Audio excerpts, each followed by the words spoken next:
The moment Jasmine Crockett sat down on the set, the tension in the room was undeniable. The studio lights reflected off the glossy news desk as the anchor turned to her with the words everyone knew were coming. Congresswoman, the former president, has just accused Barack Obama of treason. Your reaction? Asterisk, without missing a beat. Jasmine Crockett leaned forward slightly, her posture grounded, her tone steady. Let's begin with this, she said. Treason is not just a word you throw around when you don't like someone. It's a legal term, rooted in the Constitution. And if Donald Trump had taken even a moment during his presidency to open a legal textbook, instead of rage tweeting at 3 a.m., he'd know that the words weren't theatrical, but they were surgical, sharp, deliberate, and utterly unmoved by the weight of Trump's statement. Asterisk, she continued, to accuse a former president, especially someone like Barack Obama, who served with dignity, restraint, and global respect of treason, is not only reckless, it's a transparent attempt at deflection. It's like watching a guilty man point fingers at the cleanest person in the room, hoping nobody notices the dirt on his own hands. She paused, letting that image settle in. Asterisk, the host interjected slightly, attempting to steer the discussion to partisanship, but Crockett waved it off with a calm hand gesture. This isn't about Republican or Democrat.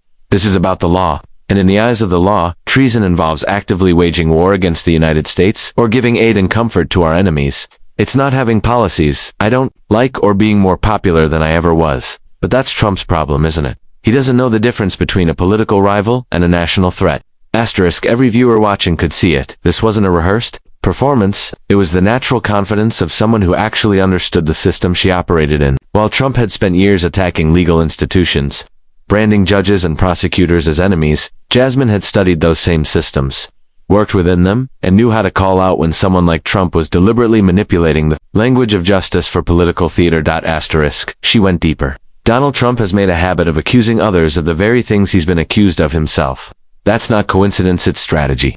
If he says Obama committed treason, it dilutes the seriousness of what he's being investigated for. It creates a false moral equivalency. But let's be clear, Trump was impeached twice. He's currently under criminal investigation on multiple fronts. Obama? No indictments, no scandals. Just a presidency that Trump never managed to live up to. Asterisk, the host, stunned by the clarity, asked if Trump actually believed his own words. Crockett answered with something that stuck with the audience long after the segment ended. I don't care if he believes it. What matters is that millions of people listen to him. And when someone in a position of influence deliberately uses a word like treason without knowing or caring what it means, it endangers more than reputations. It puts lives at risk. It undermines institutions. And it sets a dangerous precedent for every future president who might want to weaponize language to settle personal scores. Asterisk, by now, the tone of the segment had shifted entirely. The usual back-and-forth political sparring gave way to a quiet realization that this wasn't just a media moment. It was a confrontation with the cost of careless rhetoric. Jasmine Crockett wasn't trying to win a debate. She was issuing a warning. Asterisk, she returned to her central point. Donald Trump doesn't respect the Constitution because he's never had to live by it. He treats laws as optional, facts as negotiable, and truth as a matter of convenience. So when he says Obama committed treason, he's not speaking from a place of legal knowledge. He's speaking from fear. Fear of being held accountable, fear of facing a justice system that he couldn't corrupt or confuse, and fear of a legacy, like Barack Obama's, that he knows he can never touch. Asterisk, Jasmine finished her statement with a look that didn't demand applause, it demanded reflection. Trump had used the word treason like a match, hoping to start a fire. But Crockett showed up with a legal extinguisher and calmly smothered the spark before it could ignite. Jasmine Crockett didn't just stop at correcting Donald Trump's misuse of the word treason. She pivoted sharply, using her response as a way to shine light on his own record, a list of actions far more fitting of the label he so carelessly tossed at Barack Obama. It wasn't a defensive posture. She didn't spend her time protecting Obama's legacy. She spent it laying bare Trump's own, and in doing so, she flipped the entire conversation. Asterisk, let's talk about what treasonous behavior actually looks like, she said calmly, eyes fixed on the host but clearly addressing Trump. When a sitting president asks a foreign power to investigate his political rival, that's not just bad politics, it's a betrayal of the democratic process. When Trump called on Ukraine to dig up dirt on Joe Biden, what exactly was he doing? That wasn't policy, that was blackmail wrapped in diplomacy. And we all saw it play out on the White House lawn. Asterisk, the camera lingered on her as she continued, her voice unwavering. He didn't stop there. He stood on national television and said, Russia, if you're listening, and asked them to find Hillary Clinton's emails. We treat it like a soundbite now, but imagine if Obama had done anything remotely similar. They would have hauled him before Congress by sundown. Trump was playing a game with foreign adversaries to tip an American election in his favor. That's not patriotism. That's something much darker. Asterisk, the anchor nodded slowly, clearly processing the gravity of what she was saying. But Crockett wasn't finished. Asterisk, Donald Trump didn't just flirt with authoritarian leaders, he embraced them, she said. He praised Vladimir Putin repeatedly, even while American intelligence agencies confirmed Russia had interfered in our elections. He dismissed those findings and sided with a foreign dictator over his own people. How do you even begin to justify that? Is that not closer to the textbook definition of giving aid and comfort to our enemies? Asterisk, her voice remained calm, not rising with emotion but firm with conviction. The list grew longer. She mentioned how Trump had openly discussed pulling the U.S. out of NATO, weakening long-standing alliances, and leaving the West vulnerable. She brought up the classified documents found at Mar-a-Lago, sensitive national security materials stored in boxes, next to pool floats and catering trays. She described how Trump had refused to comply with federal subpoenas, resisted oversight, and treated the Justice Department like his personal legal team. Asterisk, these aren't stories from anonymous sources, she said. These are legal facts. These are court documents. These are videotaped confessions from his own rallies. When someone shows you who they are, believe them. Trump has shown us over and over that he doesn't serve the Constitution, he serves himself. Asterisk, Jasmine Crockett didn't just want to respond, she wanted to reframe the conversation. Trump's strategy had always been to throw mud, then step back and watch others scramble to clean up. But she refused to play defense. Instead, she turned his words back on him with precision. Asterisk, she leaned forward and said something that would later go viral. Donald Trump accuses others of treason to distract from what he fears most, being held accountable for his own actions. If there's a traitor in the room, it's the one who tried to overturn the results of a lawful election. It's the one who summoned a mob to the Capitol. It's the one who watched the chaos unfold on TV and did nothing to stop it, not for 7 minutes. Not for 17, but for over 3 hours. Asterisk, the room was silent as she delivered that final point. Her words weren't explosive. They didn't need to be. The weight of her argument spoke for itself. By turning Trump's accusation back on him, Crockett did more than defend a former president. She issued an indictment of another. Asterisk, no matter where viewers stood politically, they couldn't deny the logic in what she laid out. Trump had accused Obama of treason with no evidence, no legal footing, and no purpose beyond distraction. But Crockett responded with a list of actions, real, documented, dangerous, that painted a much clearer picture of betrayal. When Jasmine Crockett responded to Donald Trump's treason accusation against Barack Obama, she didn't need to raise her voice or deliver theatrical barbs to make her point. What made her moment on live television so powerful was the calm confidence she exuded, the kind that silenced the noise rather than added to it. In an environment where outrage often overshadows substance, she chose a different weapon: control. That control made her dismantling of Trump's accusation even more devastating. Asterisk, as she sat in the studio, framed by the soft glow of the lights and the still air of a network waiting for controversy, she began not with an insult, but a reminder. We don't have to meet chaos with chaos, she said, looking directly into the camera. Donald Trump wants reactions. He feeds on them. That's how he built his brand, not just in politics, but in entertainment, in business, and in every space he's ever occupied. But sometimes the loudest response you can give to noise is silence and facts. Asterisk, the host tried to tee her up with a dramatic prompt. Do you feel offended for President Obama? But she didn't take the bait.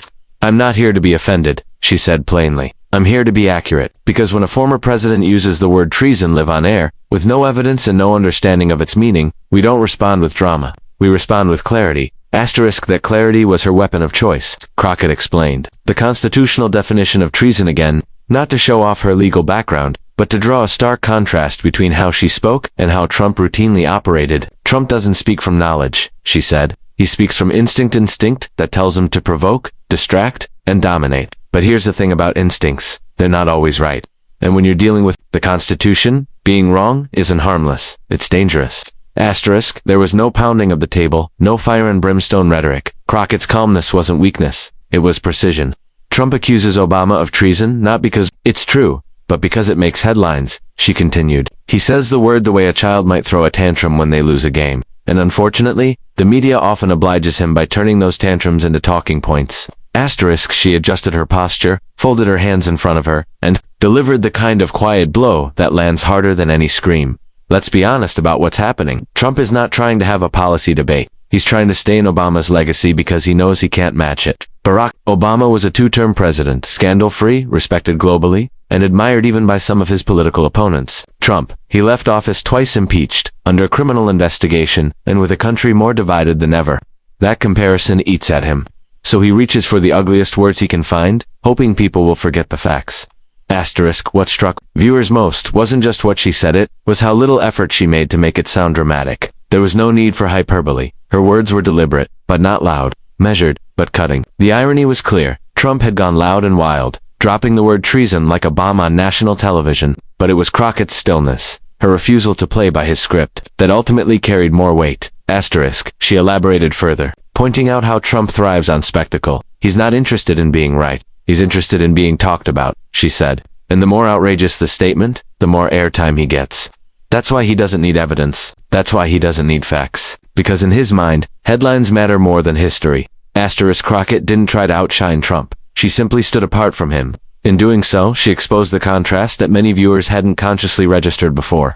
Trump, with all his bombasts, often relied on disruption. Crockett, with her quiet force, relied on truth. Asterisk toward the end of the segment, the host said, "You've been remarkably calm about all of this." Crockett just smiled. "I don't need to yell when the truth is loud enough." Asterisk, and that was the lasting impression. She didn't destroy Trump with insults. She dismantled his narrative with composure. And in a political climate that often rewards rage, Jasmine Crockett reminded everyone that restraint when paired with truth is just as powerful. The moment Jasmine Crockett's segment ended, clips of her response were already being shared across social media, spreading faster than even some of Donald Trump's own infamous quotes. But what made her moment truly viral wasn't just the content of what she said, it was how she said it. In an age of loud outrage and political posturing, her calm, laser-sharp takedown of Trump's accusation felt like a breath of fresh air. It wasn't noise. It was control. It wasn't chaos. It was a masterclass in accountability. Asterisk, she didn't have to insult him. She didn't have to scream. Jasmine Crockett simply laid out a truth so undeniable that even many who disagreed with her politics had to stop and listen.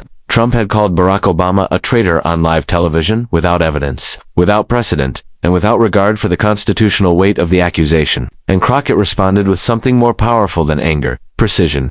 Asterisk, what followed wasn't just a viral clip. It became a blueprint for how to confront political gaslighting. Every sentence she delivered was built on facts, rooted in law, and framed with moral clarity. That combination made her response more than it made it a moment of reckoning. Asterisk, she took Trump's tack to creating chaos through outrageous statements, and flipped it entirely. Rather than chase the chaos or try to outdo it, she anchored her message in responsibility. When Trump says something like that, she explained during this segment, it's not just a headline, it becomes a seed planted in the minds of millions. And those seeds grow. They lead people to distrust institutions, to believe conspiracy over evidence, to question democracy itself.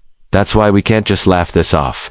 Asterisk, that insight struck a nerve, because it wasn't just about Trump accusing Obama. It was about a pattern, a strategy, a history of using lies to drown out truth. And Jasmine Crockett, with her tone steady and her facts airtight, exposed that strategy without ever needing to call it out by name. Asterisk, she continued, this isn't new for Trump. We've seen it over and over. He says something outrageous, and we all rush to correct it. But while we're correcting, he's already moved on to the next lie. That's the game. But this time, we're not chasing him, we're holding the line. Asterisk, and she did hold the line. She named the reality that others tiptoed around, that Trump thrives on distraction, that every wild claim is designed to pull attention away from his own scandals, from indictments, investigations, and a trail of legal troubles that grows by the month. Asterisk, she said plainly, Trump knows what he's doing. When he says Obama committed treason, he's not offering a legal argument. He's trying to hijack the news cycle, to bury stories about himself. But what he doesn't realize is that some of us stopped chasing his distractions a long time ago. Some of us are watching him closely, and some of us are ready to remind the American people exactly who's really under investigation. Asterisk, it wasn't just a viral moment, it was a cultural gut check. People across platforms shared her clip not because it was loud, but because it was real. In a world where every political figure seems to be performing for clicks, Jasmine Crockett was different. She wasn't performing, she was correcting the record. Asterisk, she brought it home by saying, Donald Trump wants to live in a world where, if he says it, it becomes true. But this isn't his reality TV show anymore. This is real life. This is the law. And in the real world, words matter. Truth matters. Accountability matters. Asterisk, that line echoed across newsrooms, feeds, and forums. Her refusal to elevate Trump's accusation by reacting emotionally sent a bigger message. Not everything he says deserves outrage, but it all deserves accountability. Asterisk, by the end of the segment, Crockett had done more than defend Barack Obama. She had reset the conversation. She had reminded the audience that truth, when delivered clearly and calmly, can still rise above the noise. In doing so, she showed the country a different kind of power, one rooted not in spectacle, but in principle. Jasmine Crockett's response to Donald Trump's baseless accusation against Barack Obama wasn't just a moment of rebuttal, it was a pivotal reminder of what political accountability should look like. In a media landscape saturated with outrage, noise, and performance, She stood out precisely because she didn't mimic those tactics. Instead, she showed the country that truth, when spoken plainly and confidently, carries its own force, one that doesn't require exaggeration to make an impact. Trump's accusation that Obama committed treason wasn't just inaccurate, it was dangerous. It undermined public trust in democratic institutions, devalued the meaning of a crime as serious as treason, and attempted to drag a respected former president into the same swamp of scandal Trump himself is mired in. But rather than meet fire with fire, Jasmine Crockett calmly dissected the statement, exposing its emptiness without resorting to theatrics. That decision, intentional and firm, left a deeper impact than any shouting match ever could. In doing so, Crockett did more than defend one man's legacy. She defended the integrity of public discourse. She showed viewers that political courage isn't always loud, it's often found in restraint, in the ability to let facts speak louder than fury. Her legal training, political experience, and steady temperament combined to deliver a response that wasn't just effective, it was enduring.